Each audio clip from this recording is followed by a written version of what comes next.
Go. What's happening, everybody? Welcome back. I'm excited to be back here with my good friend, Ronnie Fernandez. We're going to chop it up a little bit and talk about subject matter that for as a father with a girl child, a girl dad, it still brings shivers to Yeah, my it timbers does. a little bit, and that's dating. But before we jump into that, I want to introduce myself, Mark Winkler. I am the author of a book. I talk about My Daughter's Keeper. I wrote that after going through a pretty tumultuous battle in family court to get my daughter back in my life. So I penned a book about what my experiences were, and it's very open, very raw. So I want you to check that out. But also, I'm very excited to introduce again and again and again my partner in crime, Ronnie Fernandez. What's going on, Ronnie? Nothing Oh, much, man. and by Yeah, the way, yeah. Ronnie is a licensed clinical Yes. therapist. So when you see him, just know he is definitely analyzing you. Yeah. No. Is that what you do, Ronnie? When someone's talking to you, you have a nice smile on your face, but you're saying that person is this, and this, and No. this. That's not what you do? No, man. You can tell with those only with those in-depth like conversations. People put on a good front, man. So, but Let me tell you no. something. I'm constantly on guard when I talk to Ronnie. I keep a No. smile on my face. In the back of my mind, I'm thinking he's not going to know that I'm crumbling inside. No, I'm not wait, telling man. him Hey, this. hey, we all are, buddy. We all are, right? Yeah, Yeah, like man. Mark said, I'm Ronnie Fernandez, licensed clinical therapist, and I specialize in men's mental health, especially in anxiety and depression in men. So yeah, Mark, glad to be here again, and I continue to do this. I think this is a really good connection between me and you, and we're just getting Absolutely. better and better. So let's talk about the dreaded Teen dating, man. dating. Let I'm me not just there say yet, something. but You're not there. You got a few years, man. So you yeah, just said something very key. You said you specialize in men with anxiety and depression. And this subject yes, matter, teen yes, dating, yes, brings about both of those yeah, dynamics, yeah, anxiety and yeah, depression. yeah. So here's the deal, man. I have three girls, right? One biological and two stepdaughters. And they're all in that stage of life where they are interested in, you know, being more, having more connections, more Mm, intimate, more romantic connections, right? And for me, that's pretty frightening, man, because I hearken back on the days when I started getting those feelings around sixth grade, and I'm thinking, wait, yeah, are the boys that they're coming into contact with thinking like I did when I was that age? yeah, yeah, yeah. I think that's the scary part, man. What do you think, Roddy? Yes, yes. No long Yeah. dissertation needed. No, man, that's pretty much it. I mean, at that age, when the boys are going through some really big changes, Yeah. and they both are. So yes, we can remember at that age, especially seventh, eighth grade, and then it just goes on from there. And Yeah. so yeah, it's kind of scary when you think about it. Yeah. You think back then to when we were that age. But yeah, I think the best thing. I mean, for me, that's always on my mind. And what Uh-huh. I always tell myself is that I'm trying to be the best father I can, and Mm-hmm. they're gonna get their example from me of what to look like, Mm-hmm. what to look for in a man. And so it's Mm-hmm. it's being able to be that example for them. And so, and in my eyes, I always tell myself I'm looking for to set up my replacement. I know Mm-hmm. that might be a Mm-hmm. little harsh for some people, but for me, that's Mm-hmm. what I think of. Like, if their dad treats them this way, this is what they're gonna expect. So And that's an interesting point, but I've heard that a lot, Ronnie. That men are the first examples, really. To they want to be that first example, right? yeah, For their sons and their daughters, right? But for yes. you, when you say that, right, specifically, what qualities that you possess as a father that you hope your daughter, when she becomes of age and that those interests come about, what characteristics do you have? What traits? What that you hope that she says? oh, I remember my dad doing this, so this is what my dad did, and that's what I'm looking for. Well, I think talking to them in a certain way, being able to be, Hmm. present with them, Hmm. um, just spending time with them, and Hmm. and not, I don't know, just I don't know. I just try to be the example. I'm trying to think of some like things that I really do, but I think it's a lot of the conversations that we have, Hmm. a lot of the yeah, the interactions playing with Hmm. them, Hmm. the rough and tumble plays is a big thing for Hmm. between a father and a daughter. Even Hmm. if we're talking about just relationships in general with a boy and a Hmm. girl, Hmm. when a father has that rough and tumble play with them, they're able to develop relationships with with Hmm. with boys or males that are Hmm. non-sexual. So that's Yeah. a really big piece of Hmm. a father's job. But Hmm. to also, yeah, to also treat them with respect and being able to see how they should be, how they should be treated. So Hmm. I like those things, right? I mean, being present, the rough and tumble play, as a model of non-sexual contact, uh, the tonality and how you speak to them, right? yeah, And I would assume that is when you are just normally speaking to them, or even if you are angry yeah, with them, right? And so I think those are very important things. yeah, and the way you interact with your spouse as well, or your Uh-huh. the child's mother. You know what I mean? Like that's going to be Hmm. a big thing too. I mean, they're going to watch the way you guys interact, and so Hmm. that's also a big thing to be mindful of. So let's jump into it a little bit, man, and let's talk about, like, so I'm at the point that my daughter is, she's definitely, I she's definitely interested in the idea of having conversations, Yeah, and liking this boy. Matter of fact, just the other day, she came home, and she the next day she was getting ready for school, and she was really brushing her hair real nice, and not that she doesn't do that, but she was taking extra care. yeah, And then when I dropped her off, I thought what she had was a bottle of hairspray, right? hmm But it was a bottle of cologne, because I saw her spray her wrist. And let me tell you something, Ronnie. At that moment, it was all I could do when she was getting out to hold. I was hugging her, and I didn't want to let go, yeah, because I felt I was letting go of a moment of her innocence, right? Just yes, like that, I'm releasing her into the wild now. So I, yes, I really, I had to call a few people, man, really to process my thoughts on that, man, because I admit I started to cry, not because I didn't want her to have that part of her life, but I was scared about that next phase in her life. I don't know why I was crying, man. Maybe that was wrapped up into it.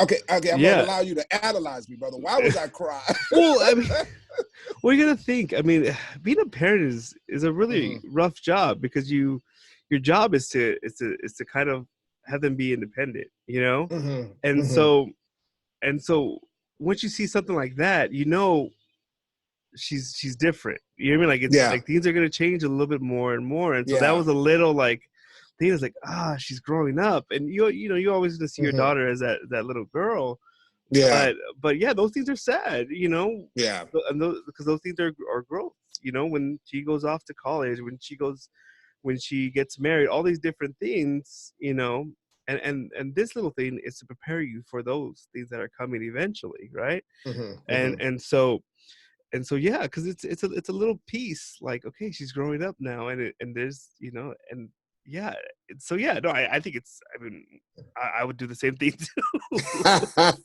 you so know so your analysis is it was a very normal reaction. Well, yeah, especially you have that relationship with your daughter, and that's why you put in all that time when they're young. Hmm. The when they're young, you have so much influence on them, and the Hmm. older they get, the less influence you have on them, and more of their of their friends and their outside environment has on them. Hmm. So it's that work between, I think it's like from birth to like 8. You mean then it gets slowly gets when they Mhm. start school, and it becomes less and less. But that's why you put so much work in there. And so when you leave Yeah, them, when you send them off to the world, they're prepared for it. And yeah, so a lot of parents now, they don't want that, and that's where they kind of stunt their growth and their development, is because they yeah, don't want to go through that sad feeling of like, oh, they're leaving, stuff like yeah. that. That's a little, Well, so it's I tough. think a couple things. I think a couple things that really sort of stuck out what you just said. I think the preparation, right? Because I wrote a piece recently about teen dating, and I talked about, preparing yourself for that moment, right? That you're going to feel some, really some strong feelings about when your child comes to you. And I'm speaking from a father who has a girl, right? Hmm. Especially when my daughter comes to me and say, "Hey, look, I want to start dating." There's going to be some pretty intense feelings, man. So there has to be some sort of preparation. But I think what's key in what you said, Ronnie, was that the preparation doesn't begin in that moment, right? There, Right. that preparation really preceded that moment, and it's through those critical years you speak about that. That whatever up to 8 years old, you're really developing. A preparation of constantly developing in your own mind that this child is not going to be this age forever, right? Correct. And Yeah. there's going to be natural things that's going to occur as they occurred in your life, right? Correct. And Yeah. so one of the things I always say is that I had to start doing, man, and I think it's helped me in that preparation you speak of, is that I had to constantly change out the image of my daughter's who my daughter was in my mind. Like I took a picture, I think I mentioned this before. I took a picture of my daughter when she was 5, when she was my little princess, and I Mhm. carried that picture with me up until the point that she was even well past that age. But because I had that image of her when she was 5, I was interacting with her at that. So I had to Yes. change that out, man, especially when she was going through her culmination, 5th grade culmination, because I knew 6th grade was a completely different animal. Yeah. And so, Yeah. as I am being introduced to, because she's in the car spraying perfume on her arm. Yeah. So, my little princess wouldn't have Yeah. done that.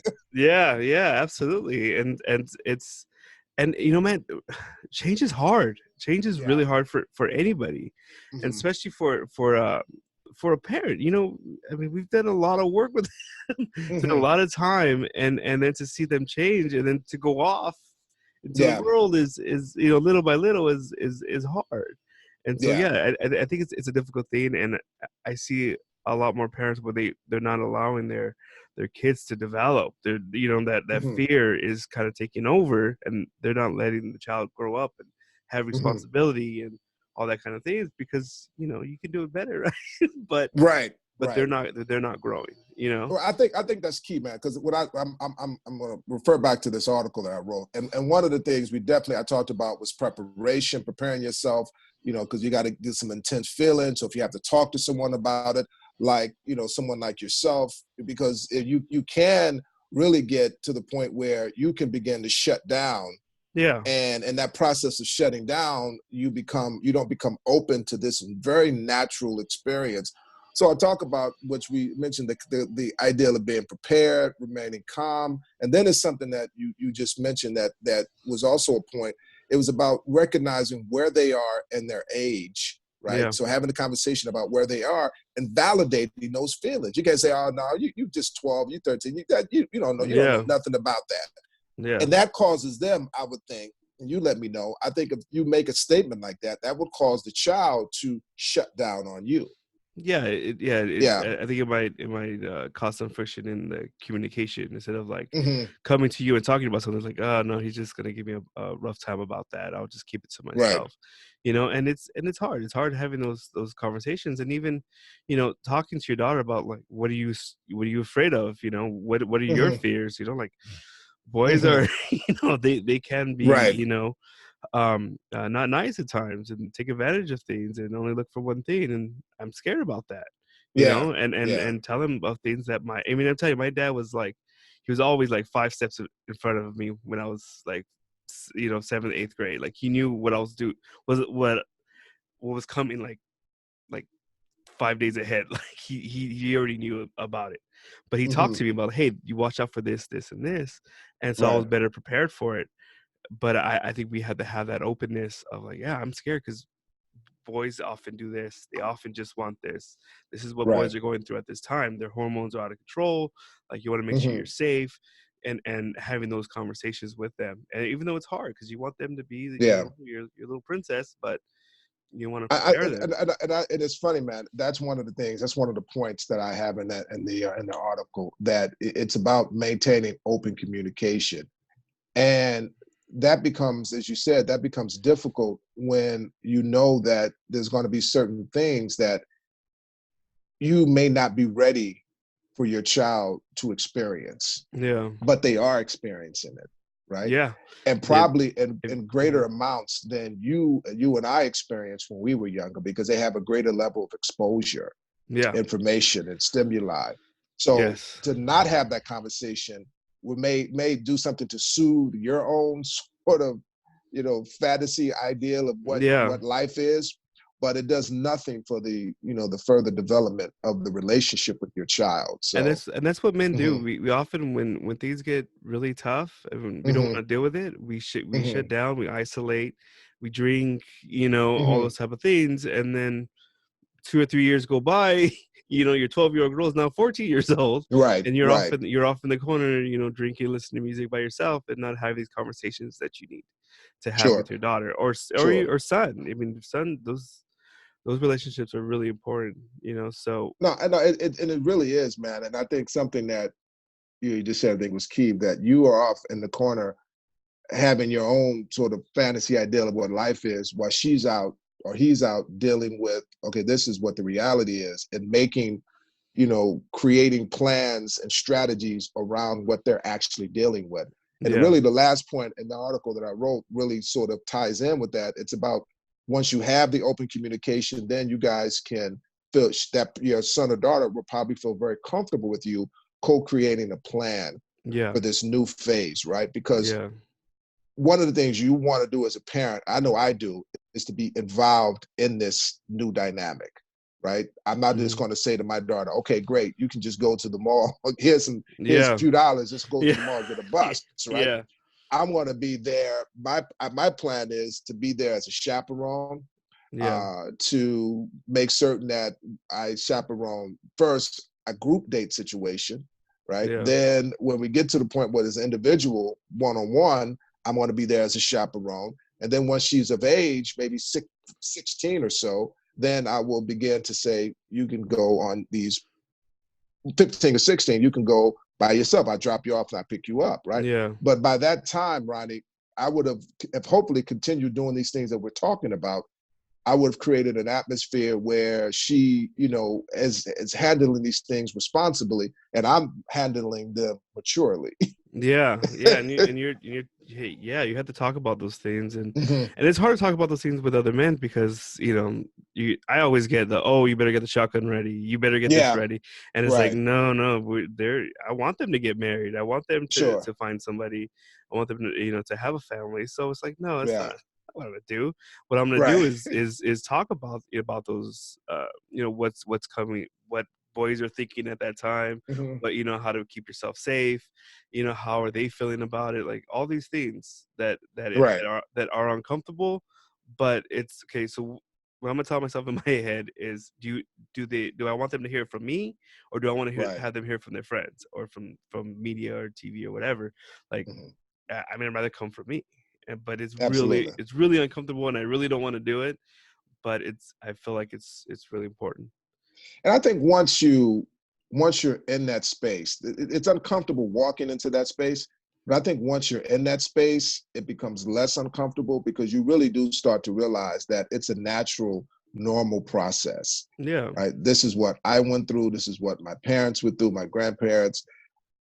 So it's natural, but I think our concerns maybe are heightened because, one, it's our own child, because two, we know that there's more exposure, there's more information that they have. So it's a lot of dynamics at play.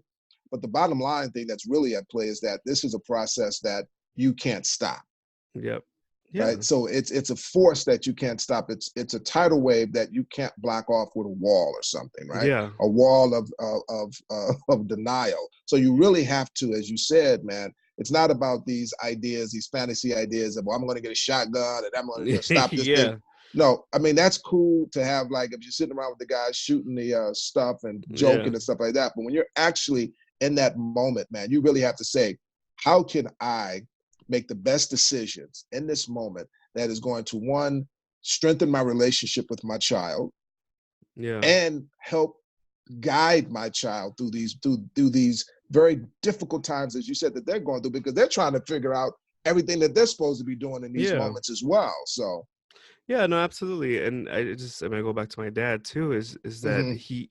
I mean, it was always a conversation. You know, in my mhm, family, we often we often had kids really young. You know, right, and it was like, well, this is how you don't do that. This is, you know, you want to go to school, you want to do all this type of stuff. But it was a constant mhm, conversation. Is like, right, you don't, you know, you want to have kids later on in life where you know, where you're able to work less and provide for them. And so it was a constant conversation. I mean, I remember having these conversations young. right, So I'll probably have the same kind of conversations when you know, when my kids get a little bit older, of like yeah. preparing them to see what happened. So it's like, oh yeah, dad was right.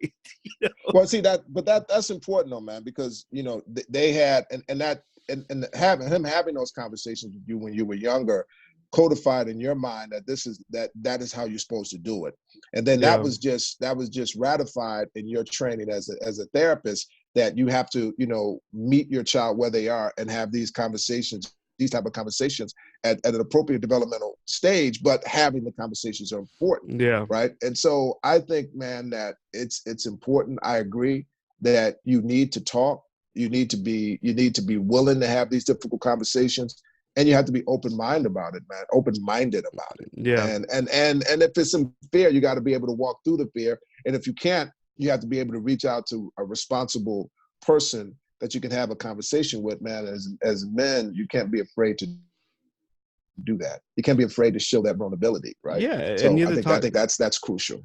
Yeah, and especially if you have a friend, somebody that has a you know, that has an older daughter that Mhm. is married and have kids. Like, wow, I want my daughter to be kind of like that. You Right. just, you know, ask him questions like, hey, what did you do? What do you think Sure. was important? Those type of things. But I think it's important to reach out and talk to And, somebody. but hopefully they won't say, well, first thing I did was get the shotgun. Get the Like, shotgun. damn it. Where's Roddy at? Yeah, This conversation is going nowhere. it's terrible, man. It's a horrible start. Right All over the right, fireplace, right next to the belt, right? right over the fireplace. Let me just call somebody out. All right, Roddy, let's wrap this up. All So right, we've man. talked about, I've talked about a few things, man. We're talking about preparing yourself for the conversation, right? And for you, that preparation starts even way before they even come to you. That it starts, you know, at a stage where they can start understanding what these things are about, right? Yeah, yeah, Yeah. Remain calm. Don't don't yes, don't don't blow your stack. Don't go off yeah, on the child. I think it's very important. And we also talked about, as you said, which was very important, that you have to talk to them and make them feel that they're being heard in these moments, right? hmm, That what they're saying is important, and their feelings for this other person is real, even in spite of the fact that they're 12 or 11 or 13. yeah. These feelings are real, right? They're real and they're And coming. You're ready they're or real not. and they're coming, man. So you can't So, block them off. And then create a plan together. I think, you know, but yeah. I think that part really is contingent Nope, lost Mark. success in those other. I think that's There you go. contingent upon having success in those other areas that we just talked about. Is that right, my friend? Sounds great. And also put a link to Mark's article on the show notes. There you go. All right, Mark. All right, As buddy. always, my friend, I enjoyed. I think I'm gonna say I definitely enjoyed the conversation and the private analysis that There you you were go, doing. buddy. Yeah, yeah. We're gonna have lunch. You're gonna, you know. Right. All right, buddy. I'll All talk to right, you man. later. All All right, right, take care now. all right. Bye.